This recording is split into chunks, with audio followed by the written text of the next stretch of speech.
Binalik na ng mga tauhan ng MMDA ang mga barrier sa bahagi ng EDSA White Plains matapos ang 2 araw na kilos protesta roon ng Iglesia ni Cristo at iba pang grupo. Ang daloy kaya ng trapiko.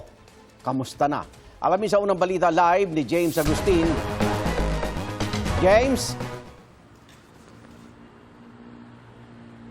Good morning. Mag-alas 5 ng umaga, nadara na ulit ng mga motorista itong lahat ng lanes dito sa EDSA northbound, maging yung White Plains Avenue.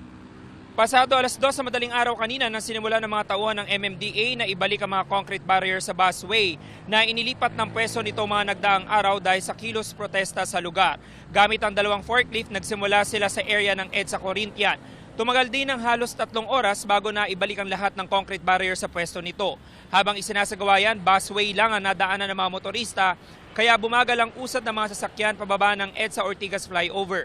Naging abala rin ang 2 grupo ng Metro Parkway Clearing Group ng MMDA sa paglilinis at paghahakot ng mga basura sa northbound lane ng EDSA. Ayon sa kanila, simula alas 9 kagabi ay umabot na sa 4 na truck ng basura ang nahakot. Pinakamarami raw ay plastic bottles at karton. Nilinis din ang hilera ng mga portalet na nakapwesto sa EDSA at iginilid ang mga ito.